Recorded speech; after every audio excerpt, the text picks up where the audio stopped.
They departed for their country by another way. Almost a throwaway line at the end of the story of the Magi. After their long journey from the east, after following the star, after inquiring over all of Jerusalem, after a private audience with King Herod, after searching some more and finally finding the child and his mother, after offering him their gifts, and after a good night's sleep, including a mysterious dream, they went home by another way. You'll notice that the scripture here mentions only 2 kings, not 3. In fact, the gospel doesn't even tell us how many magi there were. But there were 2 kings in the story we just heard. Jesus, the king of the newborn king of the Jews, and Herod, appointed king of Judea by the Roman Senate. Having met both kings, the Magi take a pass on the one who lived in a palace, the one with power and prestige, the one sitting in the house of government, and they favor the infant king, powerless and poor, living in a peasant's dwelling, the one who couldn't speak a word, but who somehow spoke to their hearts. The Magi preferred Mary's simple home to Herod's royal court. So they went home by another way. The Magi preferred to give their treasures to the child king rather than claim a reward bounty from Herod. So they went home by another way. They didn't do what Herod had commanded them to do, but rather followed a warning that came to them in a dream. So they went home by another way. How about us, you and me? Christmas is just behind us. The feast when we, like the Magi, paid a visit to the child Jesus. How about us? Have we already returned to business as usual? Have we picked up right where we left off before Christmas, before we stopped to celebrate the birth of Jesus? Or have we chosen to go another way? What difference, what change, if any, has meeting the child Jesus at Christmas made in our daily lives? What difference, what change does our faith make? What impact does it have on how we live our lives as Christians, as Catholics, as Americans?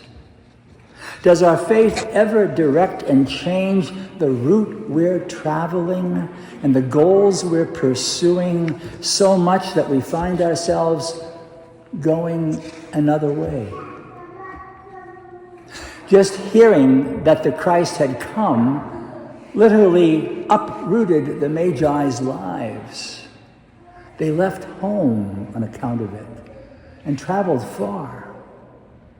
Searching for the Christ brought the Magi face to face with the politically and strategically powerful.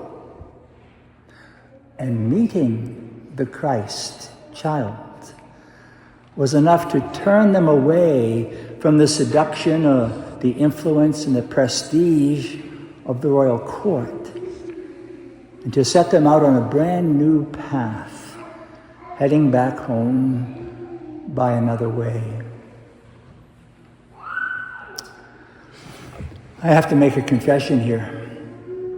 The Magi put me to shame and give me reason to ask, how has my annual visit to the Christ child altered my direction, influenced the path I choose to walk, caused me to take another look at how I evaluate and relate to the politically powerful and seductive influences that bear down on my daily life?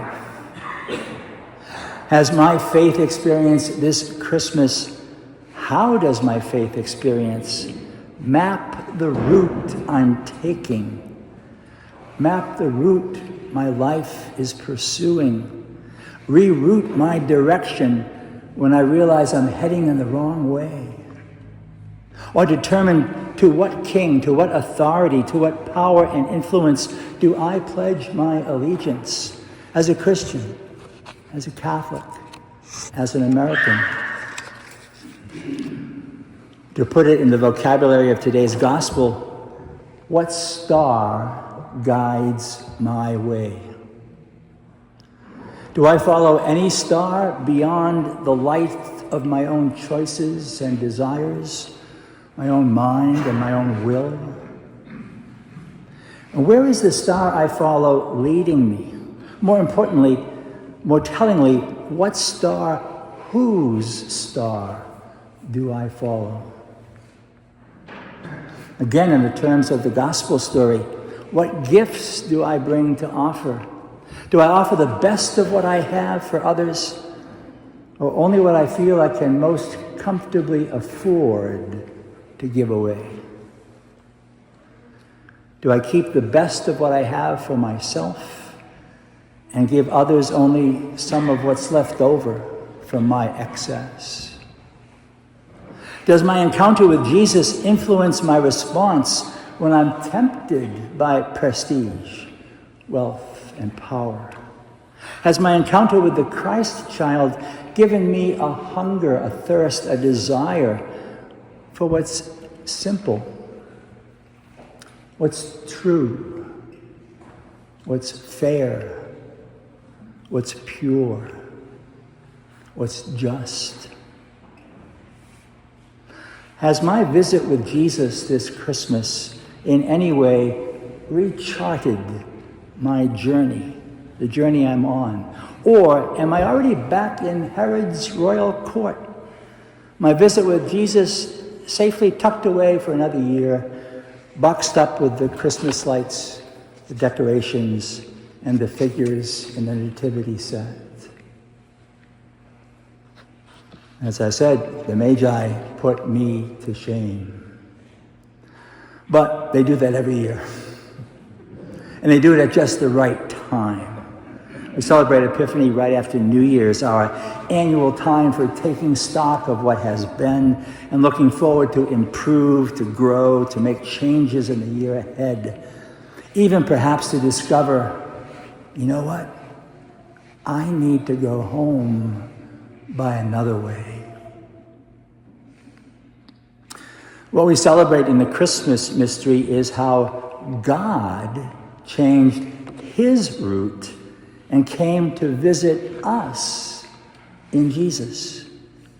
Came to dwell among us, came to dwell within us. God came to live another way, the way of human existence, suffering, and even death.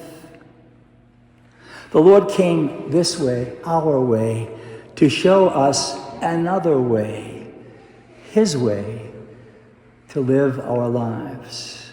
A way that leads not to palace life, but to the humble royal home that is the heart of Jesus. A taste of the royal feast to which we are invited is provided for us here at the Lord's table, at the altar, where Jesus, born of Mary, offers us a gift, the gift of his life for us in the bread and the cup of the Eucharist. May the sacrament we receive here, in which we meet and visit with Jesus, the Christ, not just on Christmas and Epiphany, but every Sunday, may his gift nourish and strengthen us all to go home by another way.